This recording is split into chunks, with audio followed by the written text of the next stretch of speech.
नमस्कार। आज हम एक बहुत ही दिलचस्प कहानी के टुकड़ों पर गौर करने वाले हैं। सोर्स का नाम है दो चेहरे एक जिंदगी। हाँ, और ये कहानी हमें ले जाती है लखनऊ आलमबाग इलाके में। एक नया नवेला शादीशुदा जोड़ा है, समीर और अनन्या। बिल्कुल, और जैसा अक्सर होता है बाहर से देखने पर तो इनकी दुनिया एकदम परफेक्ट लगती है। हाँ, कॉलेज का प्यार, शादी, एक शांत सा मोहल्ला, सब कुछ सेट है। समीर एक आईटी कंपनी में मैनेजर है, अच्छा कमाता है। अनन्या घर संभालती है। और समीर का प्यार अनन्या के लिए वो तो जैसे साफ झलकता है। उसकी एक लाइन है ना सोर्स में, बस तुम हो तो दुनिया कंप्लीट है। उफ, ये लाइन सुनने में कितनी अच्छी लगती है ना। हाँ बिल्कुल, लगता है कि बस यही है खुशी। पर इसी कंप्लीट दुनिया के नीचे एक बहुत बड़ा राज दबा हुआ है। बिल्कुल, और वो राज जुड़ा है अनन्या से, उसका अतीत। हाँ, राज उसका पहला प्यार, जो सालों पहले उसे छोड़कर चला गया था, वो अब वापस आ गया है। और अनन्या वो समीर से छुपकर उससे मिल रही है। यही है कहानी का असली पेच। ये सिर्फ एक राज नहीं है, ये तो जैसे उनके पूरे रिश्ते पर एक सवाल खड़ा कर देता है। सही कहा। तो आज हम इसी उलझन को, इस रिश्ते की परतों को थोड़ा समझने की कोशिश करेंगे। हाँ, देखेंगे कि कैसे ये जो परफेक्ट दिखने वाली तस्वीर है वो अंदर से दरक रही है। कैसे राज, धोखा और शक ये सब मिलकर कहानी को आगे बढ़ा रहे हैं। और सोर्स में माहौल का जिक्र भी है, वो धीमा सा म्यूजिक, ट्रेन की आवाज, जैसे बैकग्राउंड में भी एक टेंशन चल रहा है। बिल्कुल, तो चलिए शुरू करते हैं। पहले उस ऊपरी खुशी की बात करते हैं जो दिखती है। हाँ, वो शुरुआत वाला हिस्सा, समीर का प्यार जताना, नया घर, सब कितना शांत और आइडियल लगता है। लगता ही नहीं कि कुछ गड़बड़ हो सकती है, एकदम किसी प्याली सी कहानी की शुरुआत जैसा। लेकिन ये जो सतही खुशहाली है ना, ये बहुत जरूरी है। ये वो पर्दा है जिसके पीछे असल ड्रामा चल रहा है। और समीर की वो लाइन, बस तुम हो तो दुनिया कंप्लीट है, क्या ये वाकई उसका एहसास है या बस एक उम्मीद? ये बहुत अच्छा सवाल है। क्या वो सच में ऐसा मानता है या खुद को यकीन दिला रहा है? क्योंकि कहानी आगे ये भी बताती है कि अनन्या के लिए शायद अब ये प्यार उतना मायने नहीं रखता। हाँ, सोर्स में एक शब्द इस्तेमाल हुआ है, बेकार, कि अनन्या का राज समीर के इस प्यार को बेकार कर रहा है। ये काफी स्ट्रॉन्ग वर्ड है। बिल्कुल, ये समीर के प्यार पर सवाल नहीं उठाता, पर अनन्या की नजर में उसकी कीमत पर जरूर उठाता है। ऐसा लगता है उसका ध्यान कहीं और है। और यही एंट्री होती है राज की। हाँ, राज सिर्फ पहला प्यार नहीं, शायद उस अधूरेपन का सिंबल जिसे अनन्या अपनी इस कंप्लीट दुनिया में भी महसूस कर रही है। उसके बारे में बताया गया कि वो छोड़कर चला गया था। छोड़कर जाना भी अपने आप में कई सवाल खड़े करता है ना। हाँ, क्यों गया था, कैसे गया था और अब वापस क्यों आया? ये सब बातें अनन्या के आज के बर्ताव को समझने के लिए जरूरी हैं। क्या पता अनन्या के मन में उसके लिए कुछ बाकी रह गया हो जो अब फिर से जाग गया है।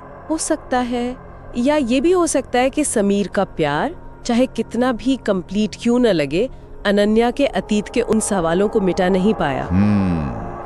ये सोचने वाली बात है।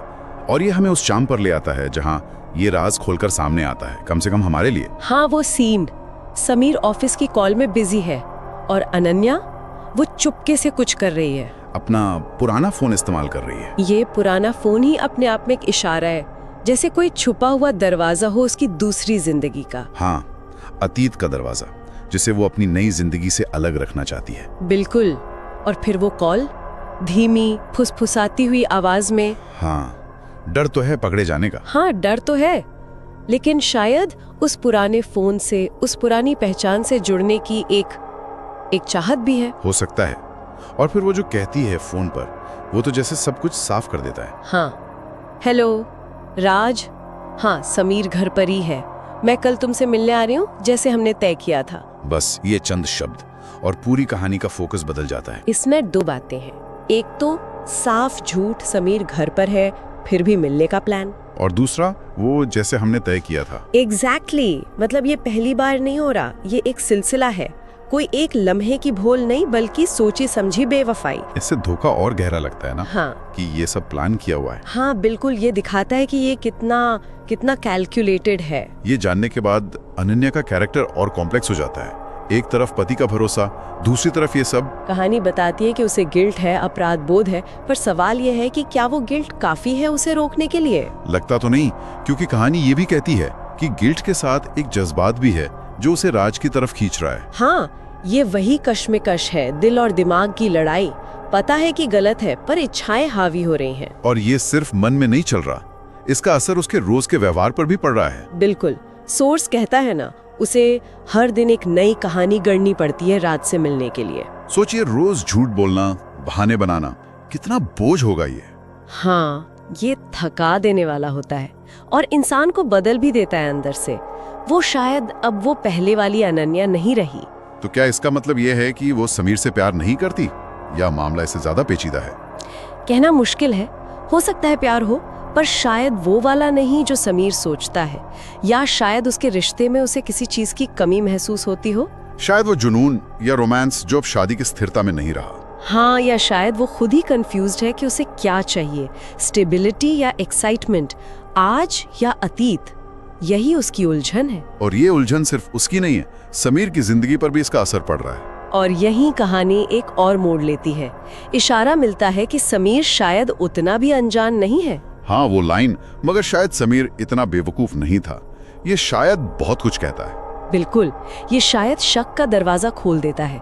पक्का नहीं पता कि वो क्या जानता है, पर ये पता है कि उसे कुछ गड़बड़ लग रही है। अंधेरे में नहीं है वो पूरी तरह, शक के बीज तो पड़ चुके हैं। और ये स्थिति को और ज्यादा विस्फोटक बना देता है।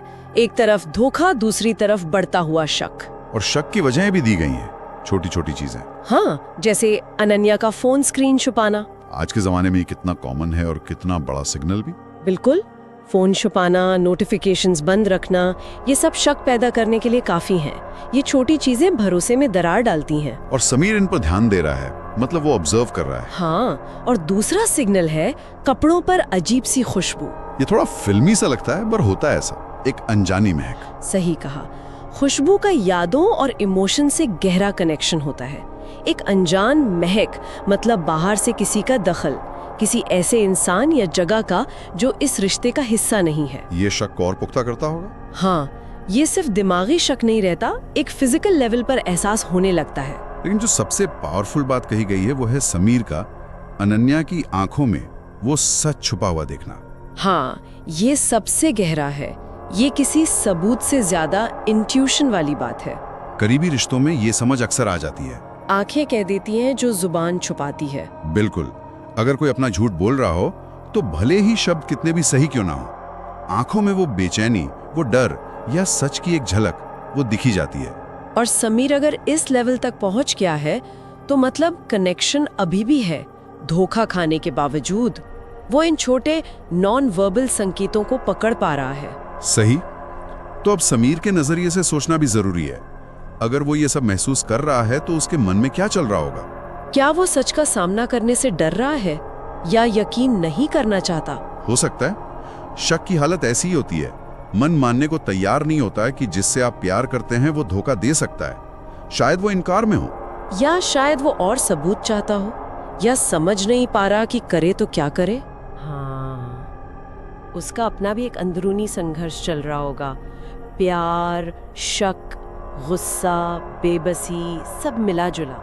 तो कुल मिलाकर दो चेहरे एक जिंदगी के ये अंश हमें एक ऐसे रिश्ते की झलक दिखाते हैं जो बाहर से तो बिल्कुल सही है, लेकिन अंदर से खोखला हो रहा है। एक तरफ अनन्या है जो अपने अतीत और वर्तमान के बीच फंसी है, गिल्ट और एक खिंचाव से जूझ रही है, झूठ का जाल बुन रही है। और दूसरी तरफ समीर है जो अब शक की धुन से निकलकर शायद सच्चाई के काफी करीब पहुंच रहा है। तो मेन पॉइंट्स क्या उभर कर आते हैं? अनन्या की डबल लाइफ और उसका अंदरूनी कॉन्फ्लिक्ट, और समीर का बढ़ता हुआ शक जो रिश्ते की नींव हिला रहा है। ये अंश कहानी को एक बहुत ही नाजुक मोड़ पर छोड़ते हैं। टेंशन एकदम हाई है। हाँ, ऐसा लगता है कि बस अब कुछ होने वाला है, सब कुछ उबल रहा है सतह के नीचे। बिल्कुल, स्रोत यही खत्म हो जाता है, पर एक बड़ा सवाल छोड़ जाता है। हाँ, वो सवाल ये है कि जब शक यकीन में बदल जाएगा, जब सच सामने आएगा, तब क्या होगा? समीर क्या करेगा? क्या वो कन्फ्रंट करेगा या चुप रह जाएगा? और अनन्या, क्या वो इस जाल से निकल पाएगी या और फंसती चली जाएगी? ये वो सवाल हैं जो सोचने पर मजबूर करते हैं कि इस परफेक्ट दिखने वाली जिंदगी का अगला चेहरा शायद ज्यादा भयानक हो। समीर जो मेन कैरेक्टर है वो अनन्या से पूछता है कि वो पिछली रात कहाँ थी। अच्छा। कहानी बताती है कि उसने बड़े आराम से पूछा, अनन्या तुम कल कहाँ थी? मैं घर जल्दी आ गया था, तुम थी नहीं। सवाल तो सीधा है, पर माहौल थोड़ा टेंस है। और यही अनन्या का जवाब आता है, और जैसा होता है ना, जवाब से ज्यादा बॉडी लैंग्वेज बहुत कुछ कह जाती है। वो कहती है, अरे मैं तो कविता के घर गई थी। उसके पति शहर से बाहर है, अकेली थी बेचारी। लेकिन कहानी में खास बात बताई गई है कि जवाब देते हुए उसकी हंसी में घबराहट थी। ये नर्वस हंसी, ये अक्सर कुछ अंदरूनी उथल-पुथल दिखाती है ना? बिल्कुल। खासकर जब बात भरोसे की हो। बिल्कुल। क्या ये सिर्फ देर से आने की घबराहट थी, या मतलब कुछ छुपाने की कोशिश? ये सवाल उठता है। सही है। और समीर का क्या रिएक्शन था? कहानी कहती है समीर चुप रहा, पर उसकी आंखों में सवाल बराबर जिंदा थे। ये खामोशी, ये अक्सर शब्दों से ज्यादा भारी होती है। हाँ, लगता है जैसे उसने सुना तो, पर माना नहीं। और कहानी के मुताबिक उसी रात उसने फैसला कर लिया कि उसे पता लगाना होगा कि अनन्या आखिर छुपा क्या रही है। अच्छा। ये पल कहानी का एक अहम मोड़ है, नहीं? जहाँ शक सिर्फ एक फीलिंग नहीं रहता, बल्कि एक्शन लेने का इरादा बन जाता है। आपने बिल्कुल सही पकड़ा। ये खामोशी एक तरह से तूफान से पहले की शांति जैसी है, और ये समीर के कैरेक्टर के बारे में भी कुछ बताती है। जैसे कि हो सकता है वो टकराव से बचने वाला इंसान हो, या शायद उसे पता है कि गुस्से में या तुरंत सवाल करने से उसे वो जवाब नहीं मिलेंगे जो वो चाहता है। उसकी आंखों में जो सवाल थे वो अब उसके अगले कदमों की दिशा तय करेंगे। ये दिखाता है कि जब बातचीत पर शक हावी हो जाता है तो इंसान दूसरे रास्ते खोजने लगता है। तो चलिए शक के इस पहले बीच पर थोड़ी और बात करें। समीर का सवाल, अनन्या का वो जवाब, कविता के घर जाने वाला, और फिर समीर की वो चुप्पी, ये तीनों मिलकर एक अजीब सी तस्वीर बनाते हैं। हाँ। आपको क्या लगता है, अनन्या का जवाब ही शक पैदा करने वाला था, या समीर के मन में पहले से ही कोई इनसिक्योरिटी थी? देखिए, ये एक बहुत जरूरी सवाल है। अक्सर ऐसा होता है कि शक किसी एक घटना से पैदा नहीं होता। अच्छा। हाँ, बल्कि वो पहले से मौजूद किसी दरार को और गहरा कर देता है। हो सकता है रिश्ते में पहले से कुछ अनकहा तनाव हो, या समीर की अपनी कुछ असुरक्षाएं हों। अनन्या का जवाब, कविता के पति बाहर हैं, बेचारी अकेली थी, ये सुनने में तो बिल्कुल वाजिब लगता है। हाँ, बिल्कुल। लेकिन वो घबराहट वाली हंसी, जब हम किसी पर शक कर रहे होते हैं ना, तो हम ऐसी ही छोटी छोटी मतलब अजीब लगने वाली चीजों को पकड़ते हैं। सही बात है। समीर की चुप्पी शायद उसकी अंदर की कश्मकश दिखाती है। वो शब्दों पर यकीन करे या अपनी गट फीलिंग पर, वो शायद अनकही बातों और हाव भाव पर ज्यादा ध्यान दे रहा है। और ये कश्मकश उसे सिर्फ सोचने पर मजबूर नहीं करती, एक्शन लेने पर भी। कहानी में आगे पता चलता है कि 2 दिन बाद ही, हाँ, जब अनन्या एक ऑटो में बैठकर कहीं जाती है, समीर चुपके से उसका पीछा करता है। ओहो। किसी अपने का पीछा करना, ये तो भरोसे की हद पार करने जैसा है। बिल्कुल, ये एक ऐसा कदम है जिसके बाद रिश्ता शायद पहले जैसा नहीं रह पाता। हाँ। ये कदम दिखाता है कि समीर के लिए अब भरोसे और सीधी बातचीत के रास्ते कम से कम उसके नजरिए से बंद हो चुके हैं। वो अब सबूत चाहता है, अपनी आंखों से सच देखना चाहता है। कहानी आगे बताती है कि ऑटो एक पुरानी इमारत के सामने रुकता है। जगह का चुनाव भी दिलचस्प है। हाँ, पुरानी इमारत, इसमें एक रहस्य सा लगता है, कुछ छिपा हुआ सा। ये कोई आम जगह नहीं है। बिल्कुल। और फिर अनन्या उस इमारत के एक फ्लैट में चली जाती है, और तभी दरवाजा बंद होने से ठीक पहले समीर एक झलक देखता है, और वो एक झलक उसके शक को जैसे सच्चाई में बदल देती है। क्या देखता है वो? उसने देखा कि अनन्या एक आदमी के साथ हंसते हुए बात कर रही है। जरा सोचिए उस पल समीर पर क्या गुजरी होगी। ओह, और कहानी हमें उस आदमी की पहचान भी बताती है। वो राज था। हाँ, राज। इस नाम से कई सवाल उठते हैं। क्या समीर राज को जानता है? क्या राज का नाम पहले भी उनके बीच मतलब किसी प्रॉब्लम की वजह बना है? कहानी ये तो नहीं बताती। हाँ, लेकिन ये जरूर बताती है कि इस पहचान ने समीर के लिए सिचुएशन को और गंभीर बना दिया। जो भी हो, उस पल का इमोशनल इम्पैक्ट तो बहुत गहरा था। हाँ, कहानी में लिखा है, समीर का दिल उस वक्त 2 टुकड़ों में टूट गया। ये वो पहला सबसे तीखा पल होता है जब धोखा महसूस होता है। लेकिन इसके ठीक बाद जो होता है वो शायद ज्यादा चौंकाने वाला है। क्या? पर उसने खुद को संभाला। ये कैसे? उस पल में इतना कंट्रोल। ये वाकई ये एक बहुत असाधारण रिएक्शन है। ज्यादातर लोग शायद उसी वक्त दरवाजा पीट देते, चिल्लाते। हाँ, या कम से कम एकदम शॉक में रह जाते। बिल्कुल। लेकिन समीर का खुद को संभालना और तुरंत रिएक्ट न करना, ये कई बातों की तरफ इशारा करता है। हो सकता है, जैसा मैंने पहले कहा, वो स्वभाव से टकराव टालने वाला हो, या शायद उसका शक इतना गहरा था कि ये नजारा उसके लिए अनएक्सपेक्टेड नहीं था, बस एक कंफर्मेशन था। अच्छा। और सबसे जरूरी बात कहानी बताती है, उसने तुरंत दरवाजा नहीं खटखटाया। उसने डिसाइड किया कि उस खेल का हिस्सा बनकर ही सच समझना होगा। खेल का हिस्सा बनकर सच समझना, ये लाइन बहुत पावरफुल है। इसका क्या मतलब हो सकता है? हाँ, क्या वो सिर्फ पूरी कहानी जानना चाहता है, या उसके मन में कुछ और चल रहा है? ये खेल शब्द थोड़ा परेशान करने वाला भी है। हाँ, खेल शब्द का इस्तेमाल ये बताता है कि समीर अब इस सिचुएशन को एक इमोशनल मसले से ज्यादा एक स्ट्रेटेजिक चैलेंज की तरह देख रहा है। मतलब एक चाल। हाँ, उसे लग रहा है कि उसके साथ कोई खेल खेला जा रहा है और अब वो भी इस खेल का खिलाड़ी बनेगा। सोचिए, तुरंत सामना करने से क्या होता? शायद अनन्या बहाने बनाती, झूठ बोलती। बिल्कुल, या कहानी का सिरा ही बदल जाता। खेल का हिस्सा बने रहने का मतलब है कि वो अभी अपने पत्ते नहीं खोलना चाहता, वो और जानकारी चाहता है। शायद अनन्या और राज के रिश्ते की गहराई समझना चाहता है, या फिर वो स्थिति पर अपना कंट्रोल चाहता है ताकि वो तय कर सके कि आगे क्या करना है। ये इमोशनल रिएक्शन पर लॉजिक की जीत है, कम से कम उस पल के लिए। बिल्कुल। ये एक दिलचस्प साइकोलॉजिकल टर्न है, जहां विक्टिम अचानक शिकारी की भूमिका अपनाने की सोचता है। तो ये सोची समझी रणनीति अगले ही दिन दिखती है। कहानी के अनुसार अगली सुबह समीर बिल्कुल नॉर्मल रहता है। अच्छा। हाँ, जैसे कुछ हुआ ही नहीं। वो अनन्या से रोज की तरह बात करता है। सोचकर भी अजीब लगता है, अंदर इतना बड़ा तूफान जानने के बाद बाहर से इतना शांत। बिल्कुल, इसके लिए तो बहुत मानसिक अनुशासन चाहिए। ये दिखाता है कि समीर अब भावनाओं में बहने की बजाय अपने दिमाग का इस्तेमाल कर रहा है। उसका लक्ष्य शायद अब सिर्फ सच जानना नहीं है, बल्कि सिचुएशन को अपने हिसाब से चलाना भी है। यस। उसका नॉर्मल बिहेवियर अनन्या को मतलब निश्चिंत रखने की एक चाल है, ताकि वो अपनी योजना पर काम कर सके। हाँ, ताकि वो अपनी योजना पर बिना किसी शक के अमल कर सके। ये एक तरह का मुखौटा है जो उसने सच्चाई का पता लगाने और शायद किसी तरह का बदला लेने या स्थिति संभालने के लिए पहना है। और उसकी योजना क्या थी? ये भी काफी चालाकी भरा कदम था। क्या किया उसने? उसने अनन्या से कहा, अगले हफ्ते एक बिजनेस ट्रिप है, 2 दिन के लिए दिल्ली जाना होगा। ये पूरी तरह से एक झूठी कहानी थी। ओहो, जिसे उसने खास तौर पर अनन्या की प्रतिक्रिया देखने के लिए गढ़ा था। हाँ, ये तो एक लिटमस टेस्ट जैसा था, एक जाल। वो देखना चाहता था कि अनन्या इस खबर पर कैसे रिएक्ट करती है। हाँ। अगर अनन्या वाकई कुछ छिपा रही है और उसे समीर की गैर मौजूदगी में रात से मिलने का मौका चाहिए, तो इस खबर से उसे राहत मिलनी चाहिए ना, या कम से कम उसकी आंखों में कोई ऐसा भाव आना चाहिए जो नॉर्मल ना हो। बिल्कुल। और कहानी के अनुसार ठीक वैसे ही हुआ। बताया गया है, अनन्या की आंखें एक पल को चमक उठी। अच्छा। ये कितना छोटा सा संकेत है, आंखों की बस एक पल की चमक, लेकिन समीर के लिए काफी था। और उसी पल समीर समझ गया कि उसका शक सही था।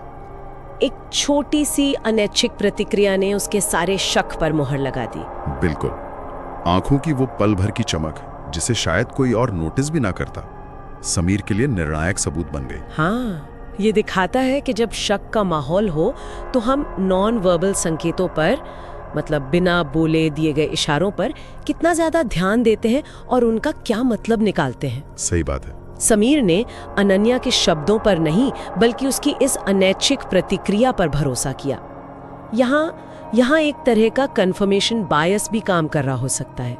समीर जो मानने लगा था, उसे उस चमक में उसकी पुष्टि दिख गई। तो अब उसके लिए शक नहीं रहा, बल्कि एक कड़वी हकीकत बन गया था। तो अगर हम पूरी घटना को एक बार फिर से देखें, शुरुआत होती है समीर के सवाल से। हाँ। और अनन्या के उस घबराहट भरे जवाब से। हाँ, जहाँ शक का बीज पड़ता है। इस समीर चुप रहता है, पर मन में जांच का फैसला कर लेता है।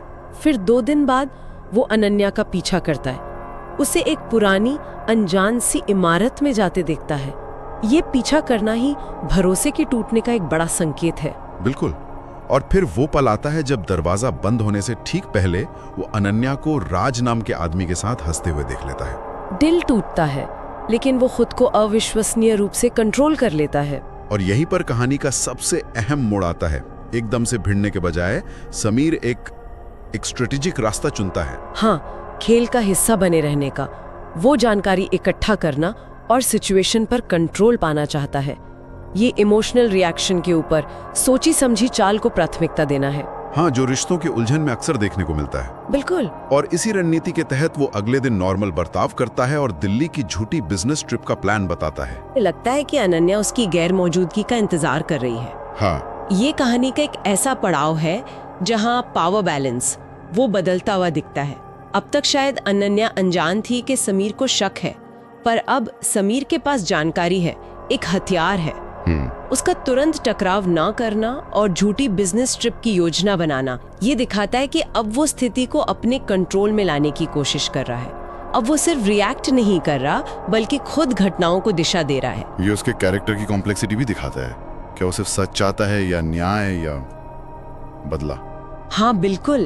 तब सबसे बड़ा सवाल यही है कि आगे क्या? समीर ने अपनी चाल चल दी है, उसे अनन्या के धोखे का यकीन हो गया है। उसका अगला कदम क्या हो सकता है? ये सिचुएशन तो बहुत एक्सप्लोसिव लग रही है। हाँ, यहीं पर कहानी हमें एक बहुत ही दिलचस्प मोड़ पर छोड़ देती है। कई संभावनाएं हैं। क्या वो वाकई दिल्ली जाने का नाटक करेगा और फिर अचानक लौटकर उन्हें रंगे हाथों पकड़ेगा? हो सकता है। या वो इस जानकारी का इस्तेमाल अनन्या पर साइकोलॉजिकल प्रेशर बनाने के लिए करेगा, या शायद वो राज से सीधे भिड़ने का फैसला करेगा। और सबसे जरूरी बात, हाँ, सच्चाई का ये आधा अधूरा ज्ञान उनके आपसी रिश्ते को कैसे बदलेगा, खासकर जब एक को सच पता है और दूसरा इस बात से अनजान है कि उसका राज खुल चुका है। सही कहा। ये स्थिति आपसी व्यवहार में एक अजीब सा तनाव और बनावटीपन ला सकती है। वाकई ये अंश हमें रिश्तों में शक, भरोसे के टूटने और सच्चाई की खोज की परतों पर सोचने पर मजबूर करते हैं। हाँ, और ये भी कि जब भरोसा टूटता है तो इंसान किस हद तक जा सकता है, पीछा करने से लेकर धोखे का खेल खेलने तक। समीर का अगला कदम न सिर्फ उसका बल्कि अनन्या और शायद राज का भी भविष्य तय करेगा। ये वाकई एक विचार करने वाला बिंदु है जिस पर कहानी हमें छोड़ देती है। तो कहानी की शुरुआत होती है समीर के मन में पल रहे एक गहरे शक से।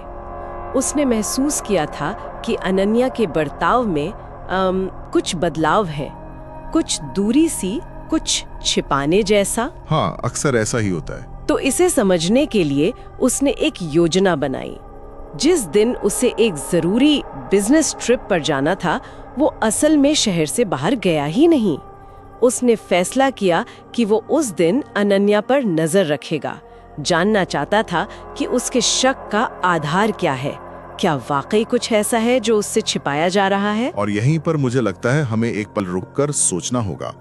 किसी अपने का, मतलब अपने जीवन साथी का पीछा करने का फैसला लेना, ये अपने आप में रिश्ते की जो हालत है उसके बारे में बहुत कुछ कहता है। ये सिर्फ जिज्ञासा या शक नहीं है, ये भरोसे का जो ताना बाना होता है ना, उसके बुरी तरह उधड़ जाने का साफ संकेत है। हाँ, ये एक ऐसा कदम है जो रिश्ते में वापसी के दरवाजे अक्सर बंद कर देता है, चाहे फिर नतीजा कुछ भी निकले।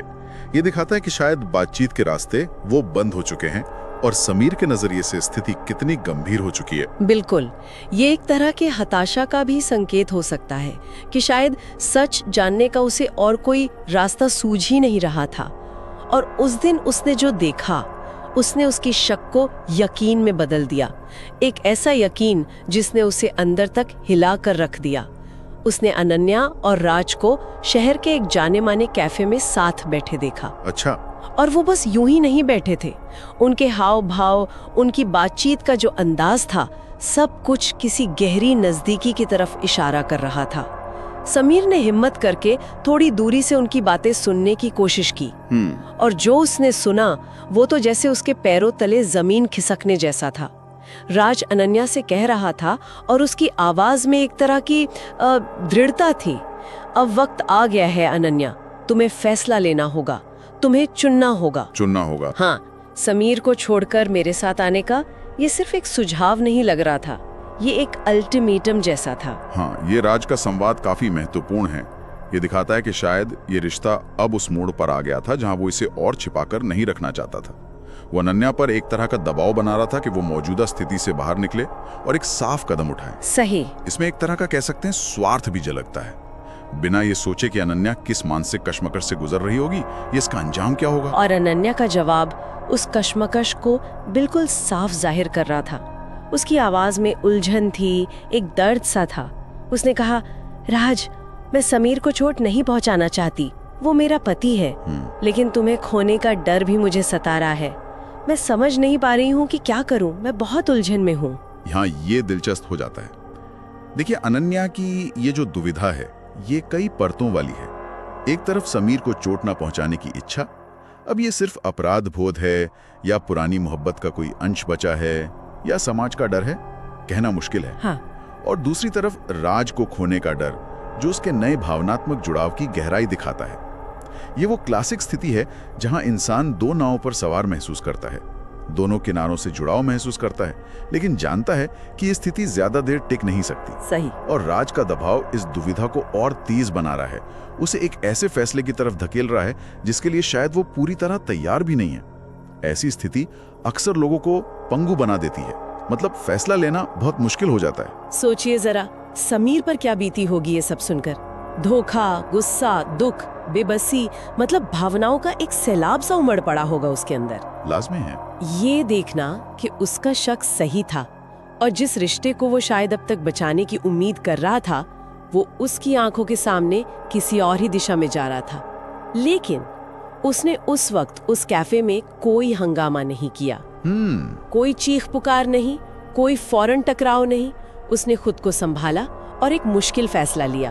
वो इस सच्चाई का सामना करेगा, लेकिन अपनी शर्तों पर, अपने घर पर। समीर का ये टकराव के लिए चुने गए स्थान और समय का चुनाव, यानी घर, और अनन्या के लौटने पर ये उसके व्यक्तित्व और उसकी रणनीति के बारे में काफी कुछ बताता है। हाँ बिल्कुल। देखिए, कैफे एक पब्लिक जगह थी, वहां तमाशा बन सकता था, है ना? स्थिति उसके कंट्रोल से बाहर जा सकती थी। घर एक निजी स्थान है, ज्यादा अंतरंग और हाँ, ज्यादा विस्फोटक भी हो सकता है। सही। लेकिन शायद समीर को लगा कि घर की चारदीवारी में वो स्थिति को बेहतर ढंग से संभाल पाएगा, या शायद वो चाहता था कि ये टकराव उनकी निजी दुनिया के भीतर हो, बाहर की दखल अंदाजी से दूर। ये उसके शांत, शायद कुछ हद तक नियंत्रित, लेकिन मजबूत इरादे वाले स्वभाव को दिखाता है। वो एकदम से भावनात्मक आवेग में बहने के बजाय सोच समझकर कदम उठाना चाहता था। हाँ, ऐसे ही लगता है कि वो इस टकराव को अपने तरीके से चलाना चाहता था।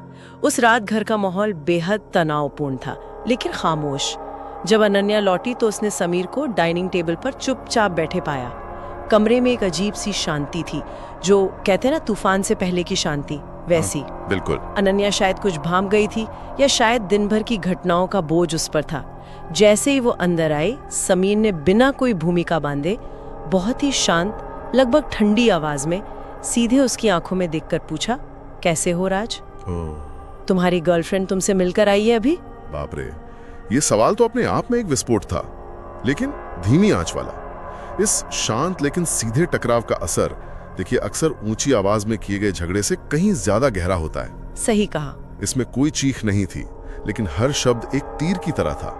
ये सवाल सिर्फ जानकारी नहीं मांग रहा था, ये सीधे तौर पर बता रहा था, मैं जानता हूँ। हाँ। ये अनन्या को बचाव का कोई मौका ही नहीं दे रहा था, उसे सीधे सच्चाई के कटघरे में खड़ा कर रहा था। इस ठंडेपन में एक ऐसी निश्चितता थी जिसने शायद अनन्या को अंदर तक कंपा दिया होगा। और असर भी बिल्कुल वैसा ही हुआ जैसा शायद समीर ने सोचा होगा।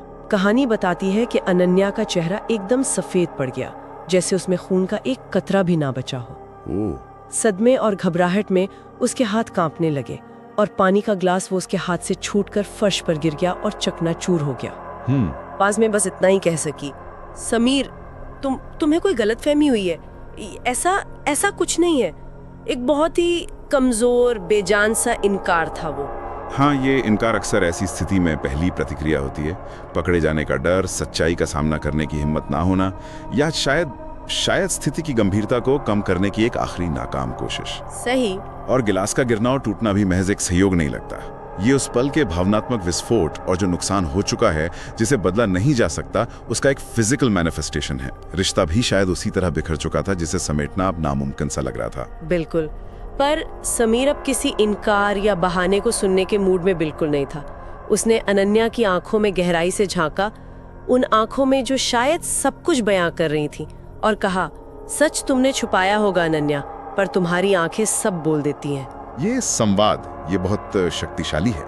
अक्सर कहा जाता है ना कि आंखें झूठ नहीं बोलती। हाँ, यहाँ समीर अनन्या के शब्दों को पूरी तरह से खारिज कर रहा है और सीधे उसकी जो नॉन वर्बल लैंग्वेज है, उसकी आंखों में दिख रहा डर या अपराध बोध या पकड़े जाने का भाव उसे सच्चाई का सबूत मान रहा है। ये दिखाता है कि उनके बीच का जो भावनात्मक जुड़ाव था, जहां वो एक दूसरे की अनकही बातें समझ जाते थे, अब उसी समझ का इस्तेमाल एक कड़वी सच्चाई को उजागर करने के लिए हो रहा है। ये पल रिश्ते के विरोधाभास को दिखाता है बिल्कुल। और इस सीधे वार के सामने अनन्या पूरी तरह से टूट गई। अब इनकार की कोई गुंजाइश बची ही नहीं थी। कहानी के अनुसार वो फूट फूट कर रो पड़ी और उसने पहली बार कबूल किया कि हाँ, वो राज से मिल रही थी, उसका राज के प्रति आकर्षण था। लेकिन उसने तुरंत ही अपनी सफाई में ये भी जोड़ा, शायद रिश्ते को बचाने की एक आखिरी हताश कोशिश में, कि उसने कोई हद पार नहीं की थी। अच्छा, कि जैसा समीर सोच रहा है वैसा कुछ नहीं हुआ था। ये हद पार ना करने वाली दलील अक्सर ऐसे मामलों में सामने आती है। ये शायद खुद को या दूसरे को तसल्ली देने का एक तरीका होता है कि स्थिति उतनी बुरी नहीं है जितनी लग रही है। हाँ, हो सकता है। लेकिन विश्वासघात के मामले में हद की परिभाषा बहुत व्यक्तिपरक होती है, सब्जेक्टिव होती है। समीर के लिए शायद झूठ बोलना, छिपाना और किसी और से भावनात्मक रूप से जुड़ना ही वो हद थी जो पार हो चुकी थी। बिल्कुल। फिजिकल इंटीमेसी हुई या नहीं, ये शायद उसके लिए अब उतना महत्वपूर्ण नहीं रह गया था। मुख्य मुद्दा भरोसे का टूटना था। हाँ, समीर की प्रतिक्रिया से भी यही लगता है। उसका अगला बयान बहुत ही नपातुला, ठंडा और निर्णायक था। उसने कहा, विश्वास एक बार टूट जाए तो उसकी मरम्मत मुश्किल है अनन्या। नामुमकिन नहीं, पर मुश्किल है। शायद वक्त के साथ मैं तुम्हें इस धोखे के लिए माफ कर दूं, लेकिन अपने दिल से तुम्हें कभी वापस स्वीकार नहीं कर पाऊंगा। ये कथन, ये इस कहानी का मर्म है और एक बहुत महत्वपूर्ण सवाल खड़ा करता है। माफी और स्वीकृति, इनमें क्या अंतर है? हाँ, समीर यहाँ एक बहुत बारीक लेकिन बहुत महत्वपूर्ण रेखा खींच रहा है। माफी एक व्यक्तिगत निर्णय हो सकता है, किसी को उसके किए के बोझ से मुक्त करने का एक प्रयास, या शायद खुद के मन की शांति के लिए उठाया गया कदम। सही।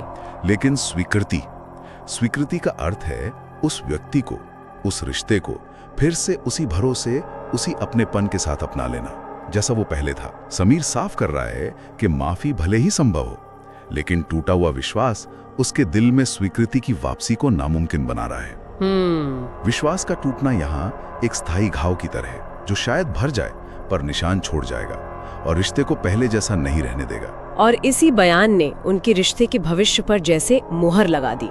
कहानी का अंत भी इसी दिशा में जाता है।